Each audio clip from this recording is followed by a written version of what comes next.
Adeshimai Mayama Wabia Ajo Amama Kwaba. Diaba 95.1 Casafidiano. So thank God. It's Friday. Chediam Pamba say Yadom no. Wabaminu ni yahu by now. What chimuni na? Ede Ababio and na efie July bosomi. Eda etosu edionu enum fimpinu. Any edionu enum nu emu. Enumula diamada roma. And some atratwa wuropa atiaguo wo my Ghana mu hasen nenchia so ana nenchia so ana yabwa ne beda achichi ni se doso ede baba so mu se anumere nonsia bremu akan kase wa donhire ba kontem wo nia 95.1 kasafidie no eso kai na hye so se anumere yi ye baba piem wo social media no so Facebook ye wonia FM 95.1 braba kan ye hoan be hyewa ni so ade na hye na fo adwenkyere egu asiamre pam ye be kenkan ni na ede amamo anumere yi de nsama hodo no na atiaguo enye ye chini apɛ aboa no ade agu krata so ane ye de baba so mu donhwere ba ko entem ye nhye de bedi mu akotini no ebien ye be kwa kopie mu asowase wasantimantem are ho sam afiri oba se ya san aba obi tuo biem e wo sampotem ho wo abda ho sam mu abiem ne de ye ni bekyere mu e wo afigya kwabre eno e wasantimantem mu eye denya se abda ho sam bi esi wo ho ye de mu nkyemu e besom mo ye be komra chebedwemu ne nei osofo ya pawo no so ombeye osofo hwamano ne ensem so abedi akire amra chebedwemu etoto na no ora James Chechi Kwesen e de atodwa se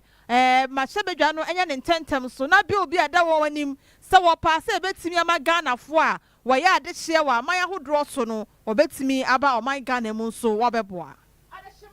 afufuro bia eka we ho editie edihye ana yaje bre esinkonya eba be kenkan ede amamu se anwure no nsia bremu akan kase wo nya 95.1 kasafidie no esom medafo nsama yede ba besumu donhwere ba kontem ni nina no kan nya hye nso se yato ye boase atena se atwe no poto kasem ahwie go onia online.com kwo kenkan bi e wonu duduo mu nya emu entiase emu ehunu mu ye pa anumere yi de ya tena se e wa akonya kase mienu mu na ya se ya no setete ho yiwan ne ba bansem ni mu e de asom se kase kwa so e ye me na Kwakye Ababio mene Akosua Asabea Asomaning adehyeman ma ye betwa ye ho age aboafo enkrato abasisiye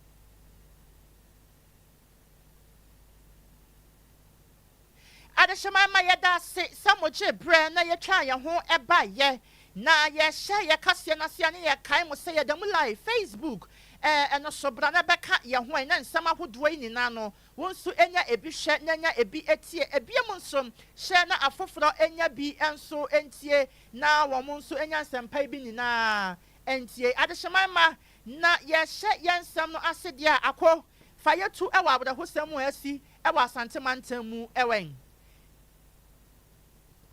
yo yenkopie mu ewo asante mantem mu yekopie mu asante mantem abro no ye fe na sowase ho ena manebo a efiri ho eba ekire se ene nipa bonifo bi a wote eye moto titafo bi na se motorbike CB no akoto etuo e de abo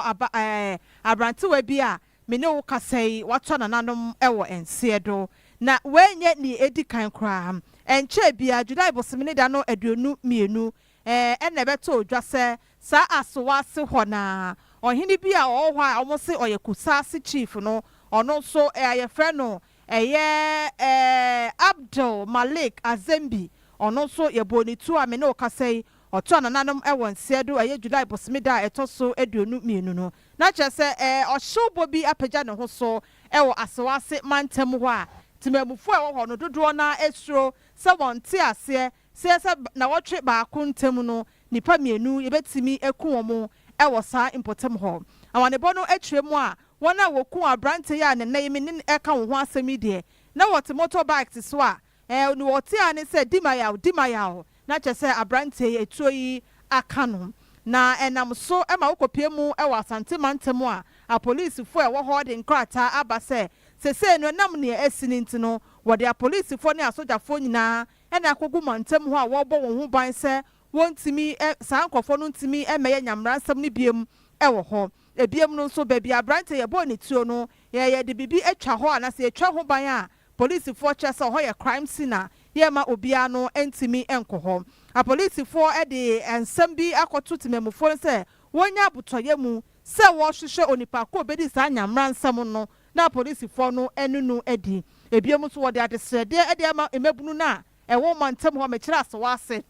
f-line ne sɛ wɔnya abotɔyɛ mu mmɛmɔ bi amfa mmara no nhyɛ wɔn nsɛm na mmɔ nipa abɔnefoɔ yi a wɔtu ɛyɛ moto so yi a wɔkita AK-47 a wɔdidi nyamransɛm ɛwɔ hɔ no wɔbɛhwɛ ne wɔtumi akyerɛ mo ne wɔde ɛyɛ kyɛ sɛ wɔde wɔn afa mmara kwan so na mmom temamufoɔ no atwere mu a ɛyɛ akɔyɛ me sɛ nea esi wɔ hɔ no ahensɛm bi ahyehyɛhyehyɛ aseɛ a mente me ho ase bi nso ɛwɔ hɔ yɛhwɛ anim sɛ ebɛtumi ne yɛn nsɛmtwerɛfoɔ a ɛwɔ hɔ adi nkita ho na ansa na no yɛnto nsɛm no so wɔba ahoma ne so a yɛbɛtumi ɛne ɔmo akasa adehyemai ma yɛgu so a ɛkae mo sɛ anwummerɛ no nsia berɛ mu akan kaseɛ na waso egu so a wotie wɔ nia 95.1 kasafidie no so mepakyɛw sɛ wɔn bɛka yɛn ho ɛwɔ Facebook no ɛso a tutumi ka ma wɔn nan ɛmo a wɔtɔn tɛntɛntɛntɛntɛntɛntɛm bra na bɛ like na bɛhyɛ na afoforɔ nso enya nsɛmpa yi bi nyinaa entie yɛgu so a egyina mu ɛwɔ asante mantam no emu ne nyinaa ɛyɛ aborɔhosɛm a ɛsi ɛwɔ dinase a ɛno ɛwɔ afigya kwabre north abatoɔ no mpɛsoa so wɔ asante mantam no mu ɛnɛ yi sɛ wode w'ani akyerɛ mu ɛwɔ mpatam hɔ nom a ɛyɛ adeɛ sɛ ehubɔ kɛseɛ paa aba bɛto kuroma ɛfoɔ ɛwɔ hɔ nom ne nyinaa ɛyɛ mente me ho ase bi a ama ne home no so ɛwɔ mpatam hɔ nom a wɔn dwene ho korampo a wɔn sɛ wɔn ɛnte aseɛ wɔn kyerɛ mu sɛ ɛnnura dua yi ɛbɛn no anwummerɛ nɔnko no ntam hɔ nom ana wɔn te sɛ tututuo bi ɛkɔ so pipɛ di ma yaw wɔn ɛma wɔn home no so a wɔn kɔhwɛ ya ɛneɛ wɔbi paa na sɛbi wɔsi ne tiri mu pɔ sɛ obɛdi wɔbi bɔne ɛwɔ mpatam hɔ nom ɛsɛn so wɔn kyerɛ mu sɛ saa asɛm yɛ esi wɔ hɔ yi no ɛbɛnyɛ deɛ di kan kɔ na sɛ ankɛyɛ akoranfoɔ awerɛmfoɔ mpo a anka sɛ deɛ wɔn si fa edi wɔn dwuma no ɛnyɛ saa na nka wɔn bɛfa ayɛ no wɔn kyerɛ mu sɛ wɔadiɛ wɔbi paa na wɔn mpatam hɔ nom a wɔbɔ ne tiri mu ɛpɔ paa sɛ ɛnɛ yi wɔbɛdi wɔbi ɛwɔ wɔn mpatam hɔ nom a ɛnɛ yɛde hyɛ wɔn hɔ nom ɛde wɔn ano de sɛm ato dwa. Anim wɔ yɛ ana na wɔn de wɔ apɔkɛte nti ɛn de egyina ana ne ehu sɛ wɔasɛ atwa pɔn anim abɛgyina pɔmpin no so ɛwɔ ha se wɔgyina hɔ na ne ehu sɛ sɛnta no bi deɛ ɔmo duru a ɔmo loodu nneɛma no a ɔmo ɛma kaa no kɔ fam nti ɔmo duru pɔmpin a ɔmo nya abotire slow down ansa na ɔmo ayɛ de ɔmo atu ate nti mine ni gyina na sɛnta no duru hɔ na ɔlow down na ɛneɛ oyi AK-47 ni bi saa na mimi hu no sport etuo no oyi yɛ ne deɛ pa ana kaa no yɛ etuo yɛ mmerɛ no yɛtuwa yɛbɛtu pee yɛbɛrɛ sɛ nkurɔfoɔ abɔ no pia ɔmu dwane fa sukuu mu hɔ no saa ɔmu tutu hɔ saa mmerɛ deɛ the same thing dɛ ɛkɔ asɔre bɛɛ sɛ 9 to 10 mu hɔ mebaeɛ a mewa ne fie ɛwɔ no na very big deal. Abi o ti pay be that say pay. After pay and say we want say if I never come on say me kwan ne saa e kwan ya. Enti say me kwan na me ko hia wo ma. E ho be bɔ me. Ɛne manfo a wɔn ɛwɔ dinase a ɛno ɛwɔ afigya kwabre na ɔtabato no mpɛsoa so ane yɛtie wɔn ano de sɛm no. Na ne unit committee chairman a mpɔpanyin a wɔda unit committee na no ɛwɔ mpatam hɔ nom ana wɔn nso ɛgye bra a wɔrekyerɛ mu ɛde ato adwa sɛn abra ewiem ɛtɛ din a wɔn ɛbɔ anan ɛde wɔn ani kɔ kyerɛ si ɛkɔhyɛ beaeɛ ne tututuo ɛkɔ soɔ no wɔn ehunu sɛ etu ɔboba ne dodoɔ no ɛyɛ edunan ana apete egu ɛfam hɔ nom wɔkyerɛ mu ɛsɛ wei ɛnyɛ akoranfoɔ ɛsan sɛ akoranfo tɛkyia mmoa bi ani hɔ nom a sɛbi mpiraduasa wɔba bɛde wɔbi bɔne a sɛdeɛ ɔmo kɔhu no wɔ hɔnom no saa na wɔbɛkɔ so ɛwɔ hɔ wɔn mu kyerɛ mu sɛ ɛyɛ nipa bi paa na wɔhwɛ nkurɔfoɔ bi ɛpɛ kwan bi so afa agye ne kra afiri ne nsɛm a ɛnam so a wɔn amatumi aba abɛgye saa abɔnefo sɛm ɛwɔ mpatam hɔnom no wɔsrɛ paa sɛ nnɛ wɔn a wɔka bia wɔn nyɛ ahobanbɔfoɔ ɛmo wɔn nan ɛnyɛ ntiatia ɛwɔ mpatam hɔnom a anyɛ saa deɛ a wɔn nso no paa deɛ egu gyam. gyina wɔ nyinaa me ne me amadamfo Kofi Barcelona ɛna tam no de kɔ ayi yɛfrɛ kuro bi so apagya nti yɛde mfiri apagya no mu ɛtiriti no wie nom ka sɛ mfa no kɔfe so yɛduru ayenkora no wuyɛ nti ama saa mene ɛdansefoɔ no deɛ ɛhu tɔ nipa so paa a ɛnyɛ easy koraa sɛ wohwɛ mu deɛ adansefoɔ no deɛ amanfoɔ suro paa sɛdeɛ asi no ano deɛ mimi hu no fa ho sɛ ɛyɛ contract killing kyerɛ sɛ arobɛsi bia no a obɛtumi abɛyɛ saa deɛ wei a wɔanye sika kaa na nyina wɔyɛ adwuma no wie yɛ na wɔde mmirika ɛfa school mu no deɛ mehu sɛ ɔyɛ arɔba bi asa deɛ ɛnyɛ yɛ kɔtie yɛ ɛyɛ unit committee chairman a wɔwɔ ɛyɛ dinase no ɛwɔ afigya kwabre abatoɔ no mpɛsoɔ so wɔ asantemantam mu ana yɛ kɔtie ne no na manfoɔ no ɛtoa so ɛde to dwa sɛ wodwu mpatam hɔnom a wei ɛnyɛ baako anaa mmienu wɔn si saa ahurukasɛm yɛtaa kɔ so paa ɛwɔ mpatam hɔnom ɛno ɛna nam soɔ ma na apolisifoɔ mo wɔ mpatam hɔ nso ade aba bɛto dwa sɛ wɔn bɔ mo homɔden bia na wɔn ayɛ wɔn afa mu deɛ na nnɛ wɔn di saa ahurukasɛm wɔ mpatam hɔnom no wɔn atumi ahyɛ na wɔn de wɔn afa mmara ɛkwan so. Ma yɛntoa nsɛm no so yɛnkɔpie mu ɛwɔ mmarahyɛ bedwa mu na ɛnɛ ɛna ɔpanyini a ɔmanpanyini apaw no sɛ ɔnkɔgyina mu anaasɛ ɔnkɔyɛ ɔsɔfoɔ abɛde akyire ɛde ma asɔyɛ ɛhwɛ amanɔne nsɛm so mekyerɛ deputy minister designate for foreign affairs owura James Chechi Kwesen ɛnɛ okopie mu ɛwɔ abadwaku a sɛ ɔmanpanyini ɛpa obi a wɔtoto ɔma no appointment committee ɛno ɛna okopie mu a mahyɛbadwafoɔ no ɛtoto n'ano na ɛwɔ saa anototoɔ no mu ɛna ɔde to dwa sɛ ɛho abɛhia sɛ bill bi a ɛda parliament a yɛfrɛ no dual citizenship bill no ɛno ɛkyerɛ sɛ obi ɛyɛ ɔdekyeɛ Ghanani na ɔsan ɛyɛ ɔdekyeɛ ɛwɔ ɔman foforɔ so no so ɔbɛtumi aba Ghana na wasan abɛboa ɛfa amammuo nsɛm ɛwɔ ɔman Ghana mu na sɛsɛ no saa deɛ no ɛnni hɔ sɛ woyɛ obi anaasɛ woyɛ citizen ɛwɔ kuro foforɔ so a agyina wogyaeɛ no to hɔ ansa na watumi abɛdi ɛyɛ ɔbɛtumi abɛdi dwumadie bi a ɛfa amanyɔsɛm ho anaasɛ watumi anya dibie bi a ɛfa amanyɔ ho ɛwɔ ɔman Ghana mu na no ɛna owura Chechi Kwesi yɛn nyinaa anim nsɛm bi ɛtoo no mmerɛ bɛtɔ odwa sɛ ɔwɔ citizen sɛ ɔyɛ Canadian anaasɛ ɔwɔ Canada citizen na ɔsan bɛgyina sɛ yɛnto ne to aba sɛ mmarahyɛ badwani na akɔna bra court nsɛmsɛm ɛma aba election koraa san yɛ kɔɔ so ɛwɔ hɔ no ɛnɛ yi ɔde ato dwa sɛ ɛho bɛhia sɛ saa bill na ɛda mmarahyɛ badwa mu no wɔbɛtumi ayɛ no ntɛntɛm soɔ na yɛtumi agye atum na bɛyɛ mmara na ɔmanpanyin de ne nsa ahyɛ aseɛ ɔsɛ akyire ɛyɛ saa na ɛbɛboa Ghanafoɔ dodoɔ na ɛwɔ amanɔne a saa adeɛ yi nti wɔntumi ɛmma Ghana ɛmɛdi dwuma ɔsɛ osusu sɛ wɔn no sɛ wɔtumi anya experience a wɔanya ɛwɔ amanɔne no sɛ wɔde ba Ghana na wɔde bɛboa ɛfa amammuo ho amanyɔsɛm ho a ɛbɛboa paa ɛno nti ɛho bɛhia anaasɛ ɛho abɛhia sɛ mmarahyɛ badwa no wɔbɛtumi ayɛ nneɛma ntɛntɛm so na bill a yɛfɛ no dual citizenship bill no ɔmatumi apaase ɛde ama Ghanafoɔ. About 3 years ago, we tabled an amendment to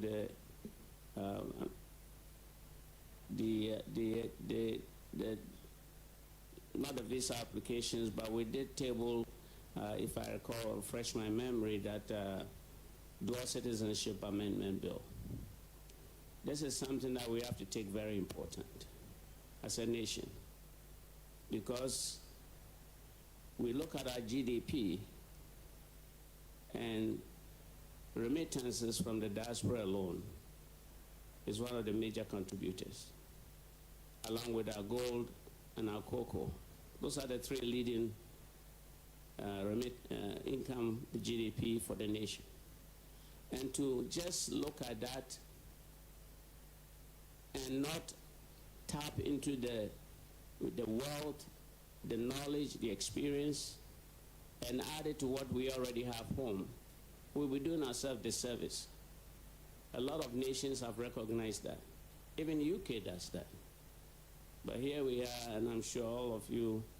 are testimony to what I went through. Just to be part of the system, to try to pave a way for others to come. I know I have a lot of followers who are looking to see the success story. You see, nobody should be going through such things. So I'll kindly come back to the house. One of these days we have the Professor Asari, popularly known as Kweku Azar, who championed this dual amendment, citizenship dual amendment, and that we can all make sure that our children, our grandchildren can come back and bring the expertise and the income and the resources. And I personally know a lot of my counterparts who are heavily invested, but just afraid to leave everything and come, because if they come, they've lost their investments. If they know they can have both ways, they'll bring this investment. Not everyone is coming for politics. There are investors out there, there are scientists there are IT experts, professors, and all of them. So, answer to your question is, my brother, I'll work tirelessly along with my minister to see how best, and also with the House, to see how we can pass this dual amendment bill. That will eradicate the challenges they have in. All right, James Dechikwesin, Osuafo Mampehina Pao no, say Onua Asoya Yeshama no ne ensem so, say Osuafo abedi echire ene okopie mu ewo appointment committee, and as abedwekwa wototo woma no, wona Omampehina Pao so medidi bia bi ewo na aban mu wototo woma no, okopie mu ho no de sa ensem no etudwa. Adeshemaima yetwa ya numre no nsia akan kasea ya de somu wonia 95.1 kasafidie no eso edia na ye bware mu ewo man Ghana ye mra hyebedwam nenei wonia wono ana eda edom bebrebe no ano ewo man no mra hyebedwam mu eye mo Mahama Ayarega wakasa edia tu edwa se ene wo hwe majority caucus na wo ma do so pa enye wo mo nete so we die wo mu di wo mo hina nkasa wo mu se we die enye wo mu die ni bia we eye NDC majority caucus ana ekasem wo mu kyerem se eye 24-hour economy a ne Ghana man panyin John Dramani Mahama eye na nusode hunu kase pa so de beboa Ghana man empunto ne nkwoso no wo kyerem se ne wo mu betumi run the 24-hour economy no e wo man nimra hyebedwa fie wo so betumi a kyerem mu miensa ene we mu ba ayi a anapa ne we ma ba awia na we ma ba numre wo se enokura setel enkrofo bi ento wo mo wo se no ebeboa amamra hyebedwafo no wo mo atumi enya adagye na wo ma dwene na wo ma tena se asese wo mo niema aye wo mo niema nyina eye wo kyeremu ebiemu enso ese ene wo hwese de niema esi ekọ efa se de nkofo keka efa kwanye ene nkofo efa so etwa enua ahodo wo man konkunu Ghana mu ahase nya nyina no wo se wo mo edwendwene ho no mapa no pomasibre Mahama Ayarega wono eye dombebedebe no ba no dani wono anso esa eye Boko Central mahebedwani wo kyeremu se NDC amanyokuo no wo mo aba no enye se two tests na wo manya no wo mani mahebedwafie no wo mo de ba bedi agoro na emom no wo mo de ba beye ade a ede mfaso ebebre wo man Ghana enye wo mo pesami nkumnya. Even though our friends are not here, we know they are watching us. So I want to thank them for watching us from their offices and their homes, and to assure them that we in the NDC will use our 2/3 majority effectively to the benefit of Ghanaians. And we have 4 other independent members who have joined us, and so we don't run short of numbers. Indeed, in this parliament, I have said consistently that we can run a 3-shift parliament. We can run a 24-hour parliament where I will divide the numbers into 3, and then at every shift, I can have a quorum. So, Mr. Speaker, I thank you very much. And you one year you quote ne a 1 year wada edombebedebe no ano majority leader wo man nimra hyebedwafie Mahama Ayarega Brekwan was sign eye mahebedwane a wogina mu edema adehia wo mo ewo Boko Central abato mpesoa eso Mama yetwa ensem no so yen kan jo say that so stream live ewo Facebook onua 95.1 FM ko Facebook ayedemu yo po wo ho like page ni ma ye na share ma ye wɔso na obi nso nte nsɛm bi esisi ɛwɔ ɔman Ghana mu yɛnkɔpie mu ɛwɔ apueyɛ mantam na amanebɔ a efiri hɔ ɛyɛ ekuro bi a yɛfrɛ no Ankasi Jadam ɔhɔ ɛna polisifoɔ ɛyɛ operation bi a ɔmo ɛkɔyɛ ɛyɛ ɔmo atimi akye mmeranteɛ aduonu nson 27 a ɔmo ɛyɛ illegal mining yi bi a nasa galamsey ana ɛkwan bɔne so a yɛfa a yɛde etu ɛyɛ fam agudi ɛnam so ɛma yɛn suasuwa ne yɛn saase nyinaa no ɛsɛsɛe ɛwɔ ɔman Ghana mu apolisifoɔ amanebɔ no atwa mu a wɔnya tip-off anaasɛ obi na eti a ɔmo nan so a ɛnu nti wɔkɔyɛ saa operation yi a ɛnɛ yi ɔmo atimi akyekye nkurɔfoɔ yi nyinaa wɔka sɛ mmerɛ a wɔkɔto wɔn no na deɛ galamseyfoɔ yi yɛ ɔmo adwene sɛ wɔn so wɔne ɔmo bɛsie ni nti ɛneɛ ndaadeɛ ne nkranteɛ a wɔkitakita yi nyinaa no na wɔ sɛ wɔne polisifoɔ no bɛsie ni a ɛnɛ yɛ polisifoɔ no edi ɔmo ɛso nkunim na polisifoɔ de ato dwa sɛ saa mmeranteɛ aduonu nson yi ɔmo nyinaa ɛwɔ ɔmo akɔkye a ɔmo ɛɛbo ɔmo na ɔmo etimi ɛyɛ nhwehwɛmu na wɔde ehu deɛ nti a wɔdi saa dwumadie no ɔmo san so ɛde to dwa sɛ excavators mekyerɛ machines akɛse ahodoɔ yi a wɔde sɛ nsaase yi ɔmo si du baako ɛna ɛno ɔmo gye efiri ɔmo nsam bulldozer nso ɛyɛ baako pop action gun yi ɛno ɔmo gye mmiɛnsa ɛna cars nketewa yi a na ɛhyɛ nketewa nso deɛ ɔmo nya mmiɛnsa ɛde fi ɔmo nsam pickup nso ɔmo gye baako ansa na water pumping machine kyɛ sɛ machine a wɔde esi nsuo sɛ ebia river nkɔbrɛ yi a ne yɛ de esim ne yɛ sɛɛ no yi ɛno wɔsi saa machine no nso ɔmo gye ɛyɛ ebi efiri ɔmo dodoɔ na wɔgye efiri ɔmo nsam a ɛnɛ yi ɔmo ɛhwɛ anim sɛ wɔn a wɔde ɔmo akɔtwere ɔmo akakyi ɔmo betumi abo ɔmo na kyerɛ sɛ nhwehwɛmu akɔ so na kyerɛ sɛ wɔde ɔmo afa mmara kwan so. Adesheman ma ye kan se anumre no nsia bremu akan kaseɛ waso eguso awutie wonia 95.1 kasafidie no ɛsom ɛnyɛ na ye tu fan de eguso agina mu ɛwɔ fam agudi a ye tu no ɛkwan bɔne ɛso no esan se Ghana man panyin John Dramani Mahama ɛda na koma so ye pa sɛ ne wɔbɛboa na wako atia ɛfam agudi am ye tu no ɛkwan bɔne ɛso na ye kasa ye de yani ɛbɛkyerɛ mu ɛwɔ atifido mantamu ɛhɔnom baabi ɛnɛ yɛde yɛni akyerɛ mu ɛwɔ hɔnom a ɛyɛ kuro bi a yɛfrɛ ɛhɔnom sɛ tumbumba ɛno ɛwɔ bɔle mansini no emu a ɛwɔ savannah region mantam no ɛhɔ na ɛnɛ yɛ mpanimfoɔ mu hɔnom ɛde wɔn ani atoto fam ayɛ mfifimu a ɛtumi aboa mo ho mɔden akɔ akɔsɔ ɛyɛ nkurɔfoɔ bi ɔmo etu fam agudie wɔ kwan bɔne so wɔ mpatam wɔ yɛ kasa yi excavators maako ɛnwɔtwe wɔn asoɔ ne nyinara wɔn a wɔdi saa dwumadie yi anim ɛyɛ savannah regional minister abɛkora no wɔn ɛna ɛyɛ chairperson anaasɛ chairman ɛde ɛma security eku a ɛwɔ mpatam hɔnom wɔn ɛne ne security task force ɛna etu saa anamɔn yi a yɛ kasa yi deɛ wɔn ayɛ nyame so adeɛ paa na beaeɛ ahodoɔ a ɛyɛ wɔn a wɔtu fam agudie no wɔn akɔbɔ wɔn ɛsese wɔn ɛteɛ edidi wɔn adwuma no ɛyɛ adeɛ sɛ ne wɔn sɛ kokora ma mfɛde paa sɛ ɛbɛtaa wɔn ho no so a wɔn so mfɛde sɛ wɔn de asawa ɛbɛtɔ so ɛnu ntia ne wɔn twɛ agya tum sɛ wam yɛntie nsɛm ahodoɔ na wɔn de tu dwa no ebi. Our aim is actually the financiers of this heavy duty equipment to carry a machine like this excavator by a low bed from wherever you are having it located to this place. It's a huge cost, and some of the operators cannot bear this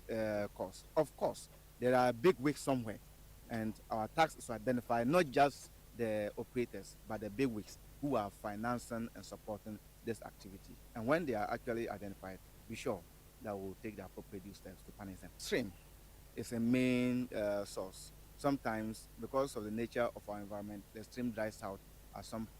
time in the year, and within the rain season, it comes back. You can see that they try to block the stream and gather some water at a certain point for which they are using that. And that is terrible and that is bad. And when you block a stream, it means that a livelihood is actually affected, and many other people will also be affected. So when you deposit, not just the blocking of the stream, but if you deposit the heavy metals that they are using, it gets into the river, and you know the millions of people who are drinking the water from the river, and that is something that we ought to protect.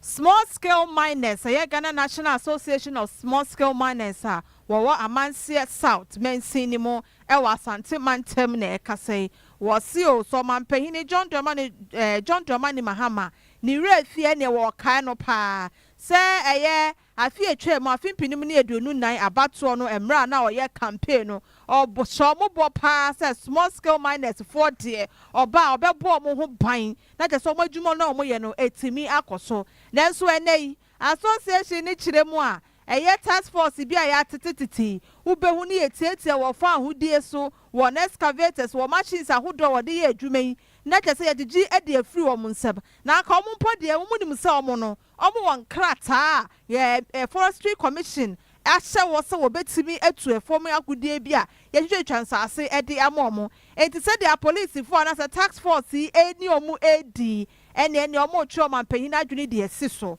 sɛ ne werɛ fi a emra na oba aprɔbɔ ɛwɔ yɛ election ni mu no ɔhyɛ ɔmo bɔ paa na saa bɔ no sese ne yɛkɔ so ne deɛ asɛ wɔgye ɔmo agyegye mu ɔmo ɛde to dwa ɛkyerɛ sɛ ahunahuna ɛna fei mfidie a de hyɛ no de ɔmo nsa ɛtototo so ɛwɔ Amansie South beaeɛ a illegal mining task force no wɔn ɛbɔ adwuma yie paa na owura kwaku abone a dodoɔ no afrɛ no Osama wɔn nsɛntwerɛfoɔ nhyiamdie mu bra wɔne na executive ahodoɔ ɛma ekuo yi no wɔn ɛde to dwa kyerɛ sɛ illegal mining wɔn task force ahodoɔ a mpanyini de kɔbɔ asisi wɔ mmeammea ahodoɔ bi no wɔn akakye no hɔ no deɛ ɛyɛ adeɛ a wopiem ɛwɔ Amansie South hɔ no a wɔn egu so bɔ adwuma nanso mmeammea ahodoɔ bebrebe ni hɔ a nanso mmeammea ahodoɔ bebrebe ɛwɔ hɔ no a wɔn afiri hɔ no ɛkɔ wei ɛne adeɛ a ɛretete wɔn. Amansie South deɛ wɔn da gyina yɛ kɔn so yɛ anɔpa ne awia yɛ ayɛgye yɛn ho a ɛnyɛ ne tenten ne tietia sɛ apolisifoɔ yi a wɔn te yɛ kɔn so yi yɛsrɛ ewura maama ɔte yɛn kan ti sɛ ɔhwɛ sɛ amanfoɔ ɛkɔhyia apolisifoɔ na wɔn ne wɔn gigirigigiri yɛn mpɛ ne saa na ebi twi studio ne sika yi yɛntumi nyɛ saa na ɔhyɛ yɛbɔ sɛ wɔde mineral commission bɛba na wɔn abɛtena yɛ district saa nhyehyɛ ne nyinaa papa yɛn hunu bi papa yɛn ti bi na apolisifoɔ yi abɛtena yɛ kɔn so. Wura Enin Isaac wɔn yɛ financial secretary ɛde ma ekuo yi ne kasa yɛ mu no ɛna ɔkyerɛ sɛ abanbɔfoɔ no wɔn a wɔn ɛwɔ hɔ nom no ehunahuna sukuufoɔ mpo ma wɔn ntumi nkɔ sukuu dodoɔ naa ne wɔn nso a wɔn ntumi mpie nkɔ abɔnten koraa wɔn ɛsrɛ sɛ aban no mɔmɔden ne nim yia no Amansie South ne ne mpɛsoasoɔ no wɔn enyi task force no mfiri hɔ. Police foɔ ne anti-robbery foɔ ɛwɔ ha small scale foɔ ɛnka na ano ɔte deɛ wɔn sɛ nkura ne wɔ sukuu mu na wɔn sɛ cars no tɔ bɛ sɛ 9 na wɔn nyinaa ɛpie firi sukuu gyina ne mu adan nti a wɔn nkɔm na ne yɛakye wɔ ba yɛ dɛ ade atum sɛ ɛbɛsɛ wɔn kɔ fo do so a deɛ kɔ so no ne yɛ tu bullet na mo fo twene to nsuo machine yɛ pa ne de machine kɔ a amna na yɛ dɛ aka hɔ. Owura John Henry Dama wɔn nso ɛyɛ district secretary ɛde ma ekuo yi ɛna wɔkyerɛ sɛ wɔn deɛ wɔn ayɛ krado sɛ wɔn bɛboa aban no na galamsey no wɔn atu aseɛ ɛde afiri wɔn a mpo wɔn gyinagyina mu na wɔn ɛyɛ galamsey no ɛwɔ nsuo no ɛho. Yɛta abɛɛkyi yɛnim sɛ aban pɛ sɛ nsuo ani teɛ yɛne ne yɛ adwen sɛ yɛnom nsuo aban pɛ sɛ yɛtu amena yɛkata soɔ na deɛ mma saa nkata soɔ no nyima nyinaa gyina deɛ ɛkɔ so yi afidie no ɔkɔha firi obi hɔ ɛna wate sɛ apolisifoɔ abɛgu nnipa so to ɛberɛ ɛyɛ nwa afa na fidie a na wɔde kɔ amena no ɛda so da hɔ ɛkwan bɛ de bɛfa so ɛbɛkata so enti ekuo no ayɛ krado sɛ yɛta abɛɛkyi hyehyɛ pɛpɛ bi a yɛasomdwoeɛ kwan so yɛbɛboa yɛne anim ntokuro bi a nnipa de hyehyɛ mu baabi a ɔmfa kɔ nsuo mu nyinaa yɛnim sɛ aban ɛbɔ akyi dɔ mu a yɛbɛtumi aboa aban.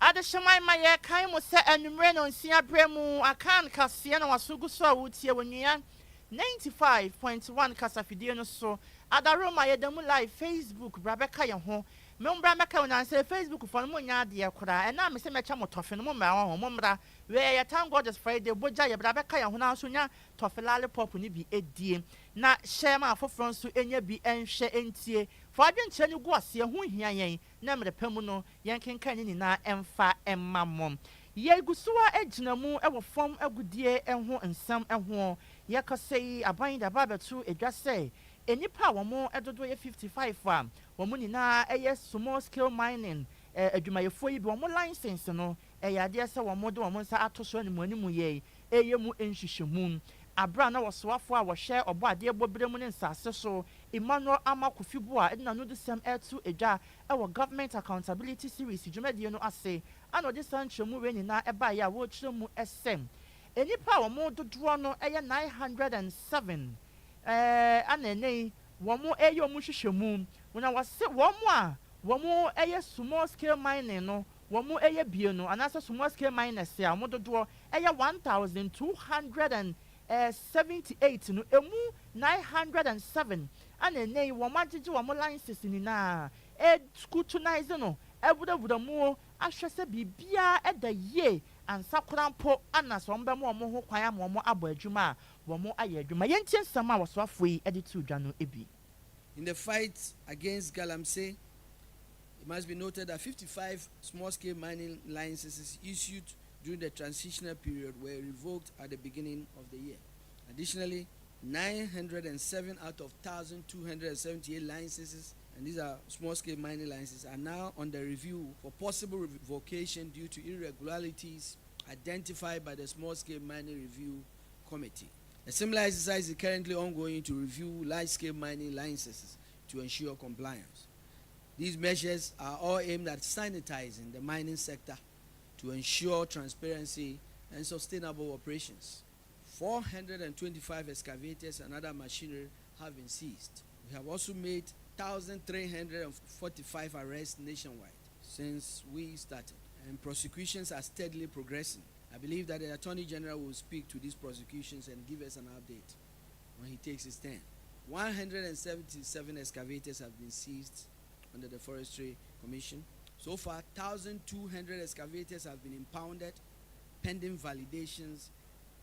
before clearance at the port. We are also developing a centralized digital platform named the Ghana Mine Repository and Tracking Software that has been deployed at the Minerals Commission and is at an advanced stage to support this initiative. The platform will serve as the single point of integration for all agencies, including Customs, DVLA, the Ministry of Transport, the Minerals Commission, National Security. Ɛne a yɛkɔtie yɛn ɛyɛ wɔsoafo a wɔhwɛ nsase so na wɔbɔ adeɛ bɔbere mu nneɛma so ɛyɛ onimonyamfoɔ Emmanuel Ama Kofi Buam. Adehyɛman ma yɛbɛgyina nsɛm wei so na yɛtwa yɛn ho akɔ akɔpɛ bere nsuo bi anom ɛsiane sɛ mpanyinfoɔ koraa se yɛ su mpo a yɛgya ahem yɛtwa yɛn ho aba sɛsie ɛnkɔ baabi a.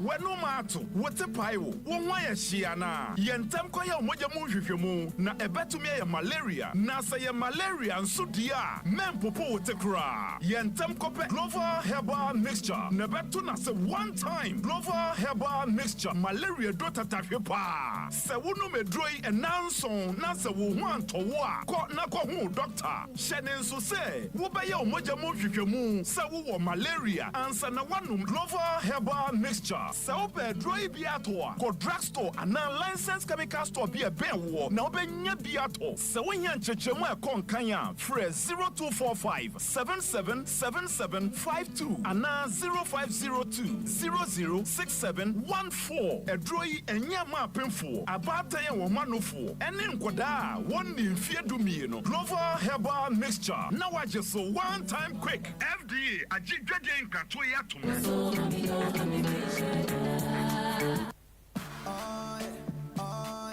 EcoBank Mobile to make me say, oh yeah.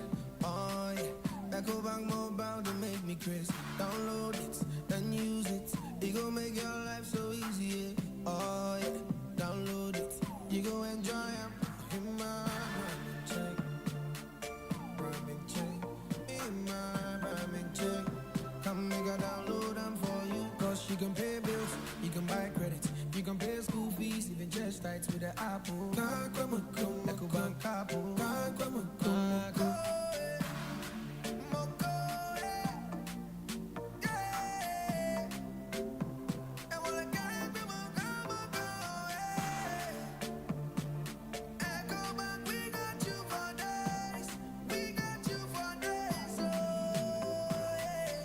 Charlie J.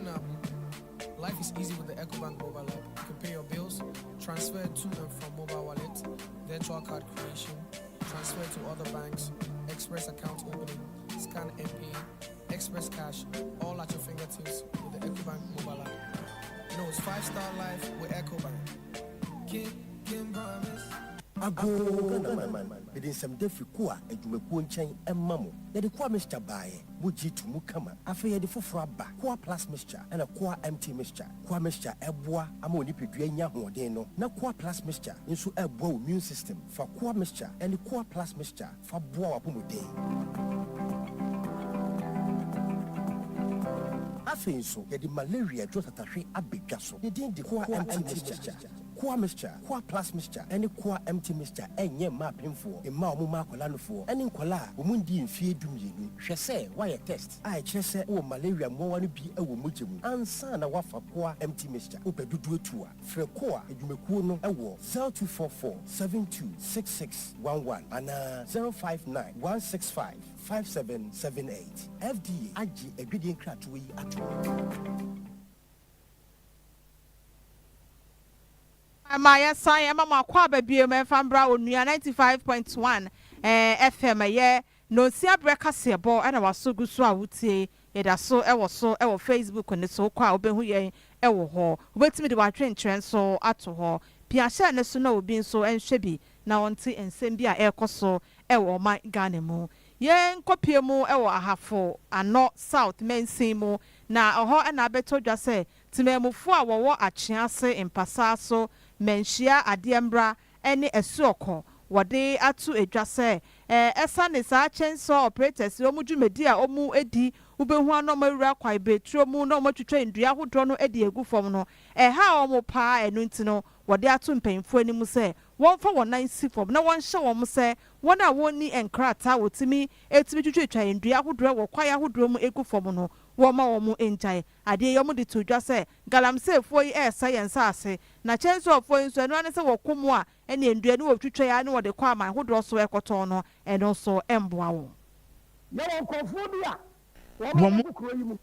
ayenim ba bia wo mu firi se ekuro yi mu a ye wei sa commander na etere kuro tama ye beda tama ye besore womo malamfo a womo twe womo begu empatam kuro bi wa from ensia amalamfo no etere kuro ne se na sidi aduro ye se Ghana mparifo ye ma womo na wote ye fa bi to so se na wote ne so na sa mrantie da so wo mpesa so mansia ene ye ne ya babo ye hoban se DC ni commander me yo man fi ye petema ya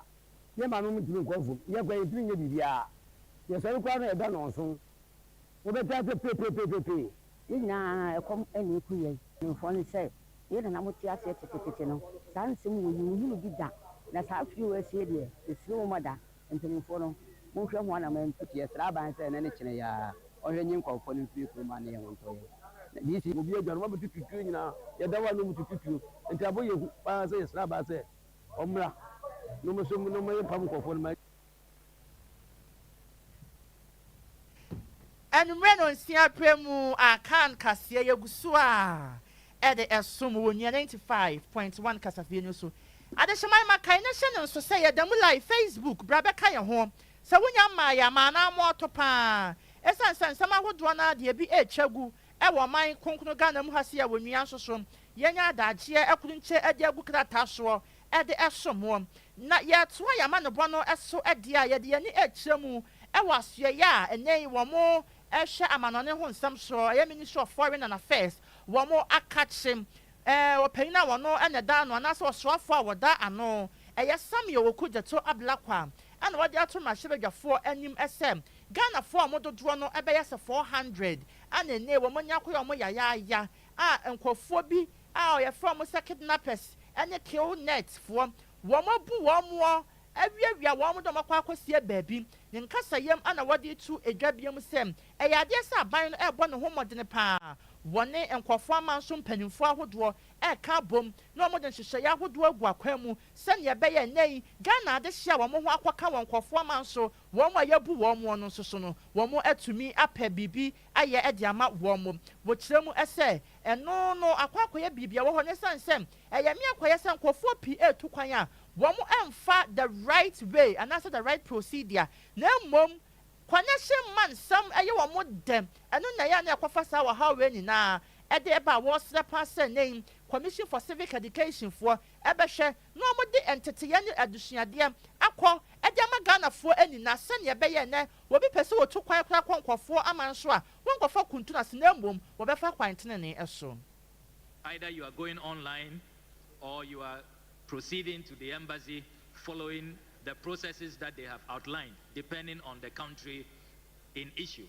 So, Mr. Speaker, we really have to intensify public education and public awareness. I would also specially want to appeal to the NCC, the National Commission on Civic Education, to assist us to educate our compatriots to stay away from these schemes. Nobody can help you travel abroad if the person is not a recognized embassy official working in a consular department that issues visas. So deal directly with the embassies and high commissions. Do not go through middlemen. But let me assure the dynamic member of parliament that we continue to work with our counterparts in Cote d'Ivoire. If you have any more information, particularly on identity, let us have those details, and we will share them with our counterparts. And we continue to really rescue. As I indicated, so far we have rescued over 400 Ghanaians who had been kidnapped, and we will continue to intensify efforts to get our compatriots back. But let's all join hands in public education so that our young people will not fall victim to these schemes. I'm grateful, Mr. Speaker. Enye yekoti ye eye wosoafo wono ana hye amanone ho nsam eso wonimonyam for Samuel woku jeto ablakwa wo ensam foforo mu no opehine kwankyerefo a odagi hawk distilleries Ora Jones Botay e de atodwa se emra ye de no ekọ ho no na che se ohwehwemu a omo eye ne kire se company no e de ka be se 427 million Ghana cedis enu ti no enu po no ose hwehwemu no ye ni manimu ya no wo ye na emom no se watumi akodu ho a yaya no panyini kwankyerefo ede dwumakuo na no efe no obefa auditors wona wotimi ahwehwehwehwe nkrata ahuduro mu sikasam ne ehu de bebia eni nyina timi afefa no efe ene wo babaye ne yie pa no wotimi ehu sika poten a eye Gihok distilleries no eka wote ene ne akwose nkrofo botom ene ne sese wode ye adwuma no so no wantimi amfanya adwuma e wo sa company nim abra woni nsamkyerefo edi nkomo na no ya wada July bosum da na etoso ajiunu enan ana wodi etu eja atwemu asem enye wo hye adwumakuo no musika ho nsem a na enjina ye kra na wabai ede wo Sepanse Ghana Revenue Authority for ebeye no emwa na eni eka hodo a emene wo mu no wo mu atumi ahye asesemu a wode nsachaye foforo krampo ebeba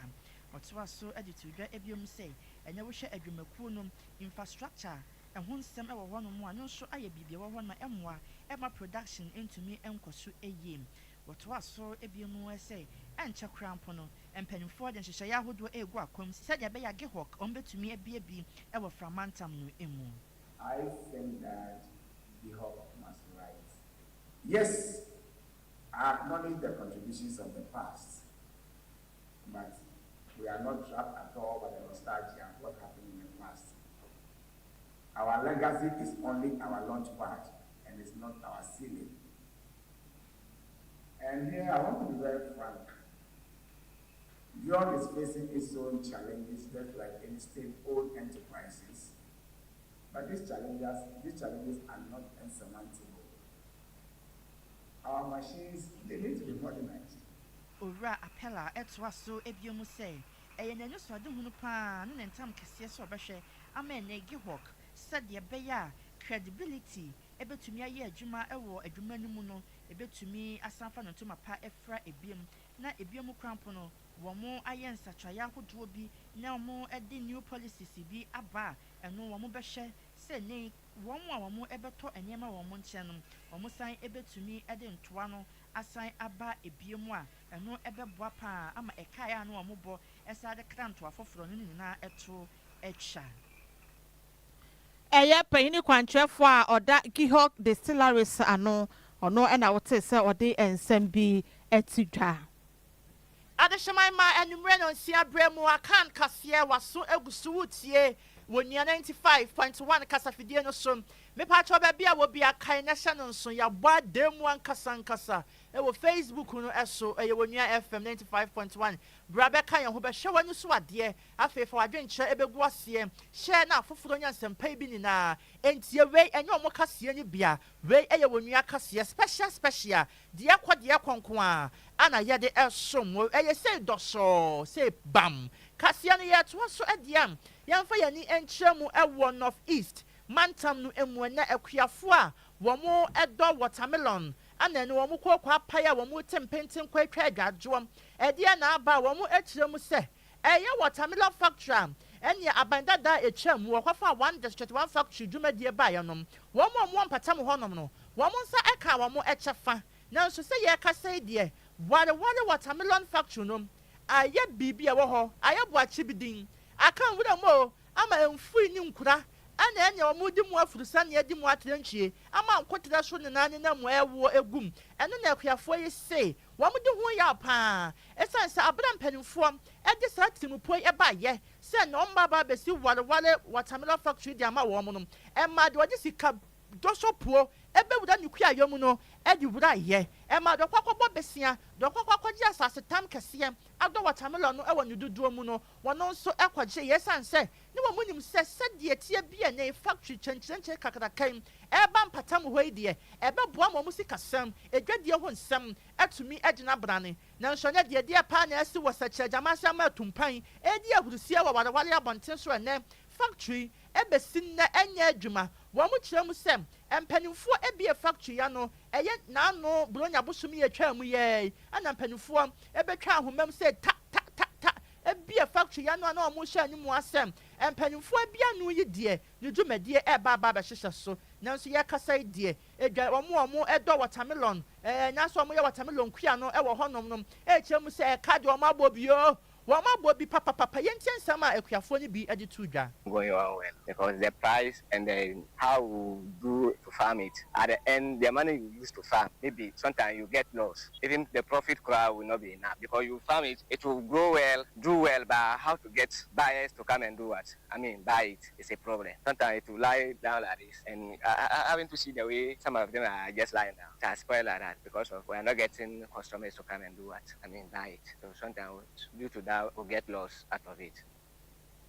Any Sharif, any attending cano. Now, a Casaria Yapen or Nurudin, so one also your queenie, one also added to Jatcha Sam. And I'm factory anyway. And don't tell what Tamelano, Joe Mugiani baby the Bemu ha, one year to my dame don't baby the Benin and Abo Mosso. As I say, Nina, one more equate, Eddie Ebegu a fear, one more Befia. Na no me dibi e prono na bi say e prono no mo me dibi anya mo timetina ho bo na pesie e we yentin se ma no redeem so e de tu dwa every right now I do the watermelon because of the watermelon factory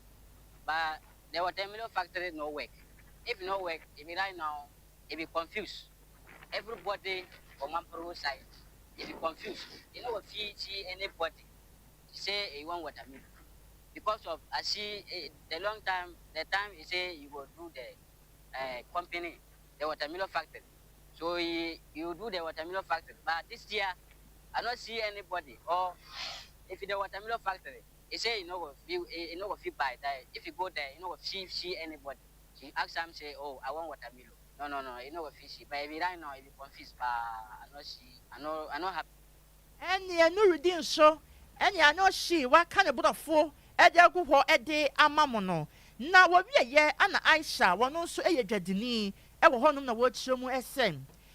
sa factory na eba ho ntino wo mo yire wo ho pa kope ba bi kakraka akomo ede ba bedi wo mo adwuma na nso se sie ya factory ya mahwi eni wo mo do tamelo yi wo ne duduo mu ntino wo mo nya ba bi kra na wo mo di agu awei akwakoya asanseba e ka susuro di wo mo bobi esa so tamelo no pro na pro juma bia ye juma bia kan yesu ye kwoto ye high motoki na ye kwoto na e beton nti ye de banso a egu ha se nkronfo bebre mo wia esa pro nti sisi ade ye nim de ye be nti ye gya eton so a enye ye man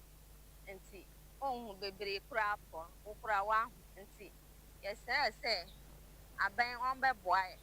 ye den yentimenton watermelon na yentimenye sika kakra me ye watermelon na sakura na etimi ye business kakra. Aye sa de enye ye man. Ye we de ye brekwa. Ye nya mfaso bia wo. Enye Aisha nso ana de na kosam atodwa wose wo mo ebrekwa.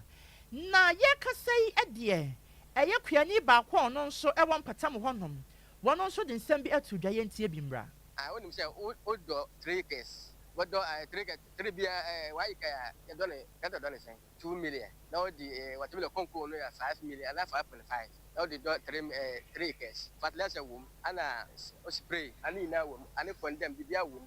Oh, sisi ya gina no. Oti what will 3 acres no. Ya fa na ba carry no ba ko. Ba ko I sign I 50 million, 5,000. Only 5,000 na. Now the chati sa 3 acres no. Oyi sika odi ya expense no onya faso bia wo ho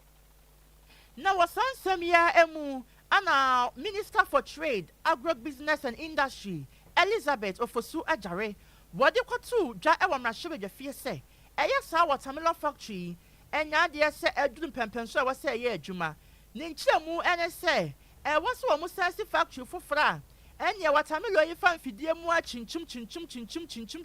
a wo mo benya baabi a wo mo ebe bottle no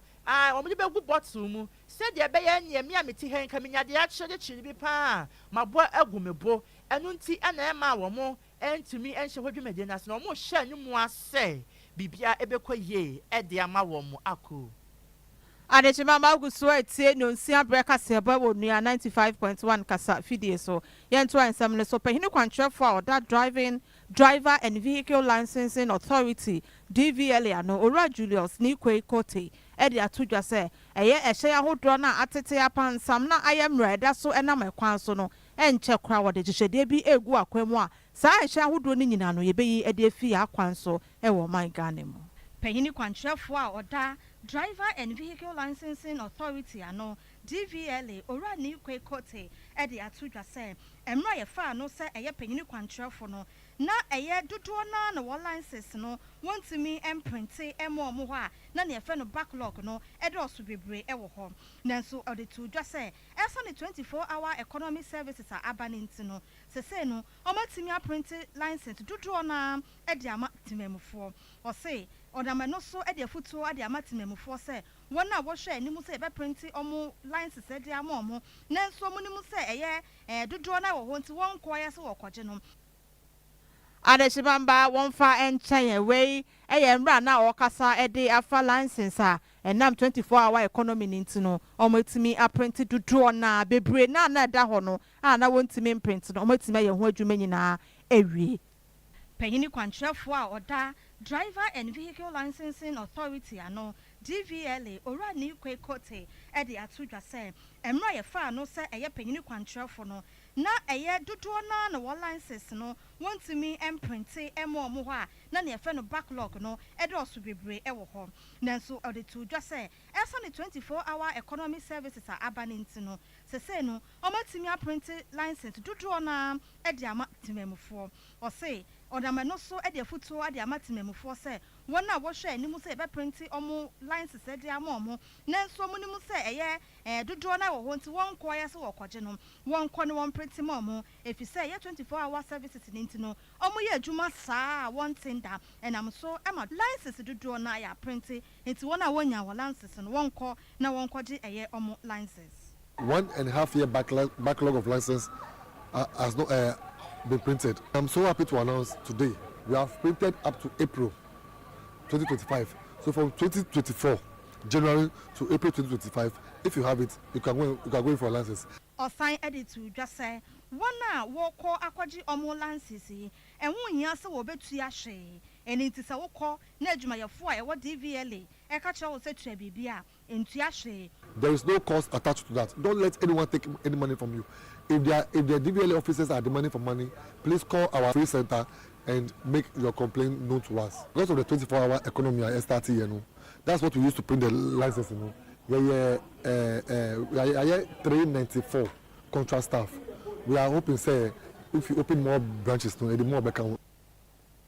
Adeshima ma yeden samni ni na kwa wie ne de akogudie ne yentu fan ne fa ye ni enchemo wo western region ene dum dwa adwumaku a ewo honom no wo mo de futuo pa akọ e de amaga fo nyina se wo mo nhye na ene wo bi wo ho no kwa akọfele ne gas ya eya na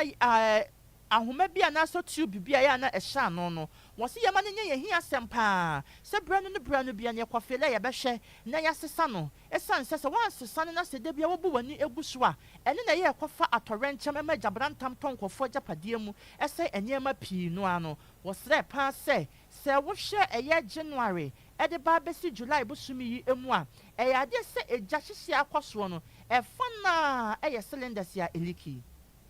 Panyini oda odumja adwumako na no ewo atoye mantem ACFO2 David Panyini oda atudwa se afi busumu miensa edi yenimu oja hyehye a esi ye ewo atoye mantem emu eduosensia 66 eye ne esisi ye ewo mfie ahodro mu na de se okyeremu a eye ohanu enkyeremu aduonu nwotwe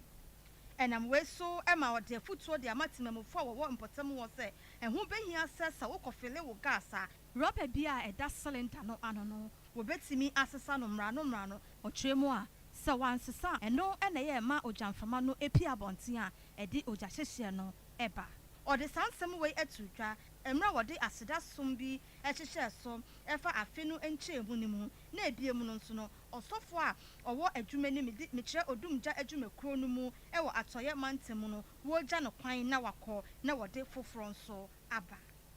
se ogoto gas abomodi ase si na wo mu no omusa se na ema wo ehua pa na bi nso a kon se sinda no eliki na ebuatam block we dey start people enye kwa kwa kan se sinda port wo ho a fakọ message ko so me ye ema wo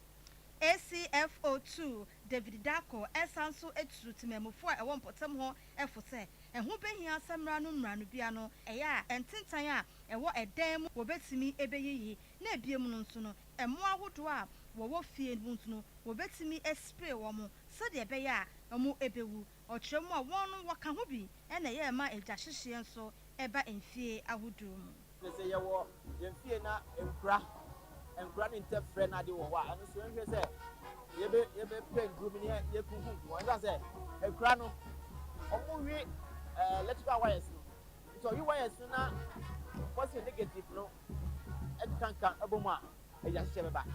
odumja adwumako no osofo a oda wonwano e watoye mantemu DO3 Emma SC Riverson ede etudwa na asem otu ni obabeti na nemu no se won hwe na asumdwei ene odo entena osoma hodo a ewo eye odumja adwumako no ade shemaima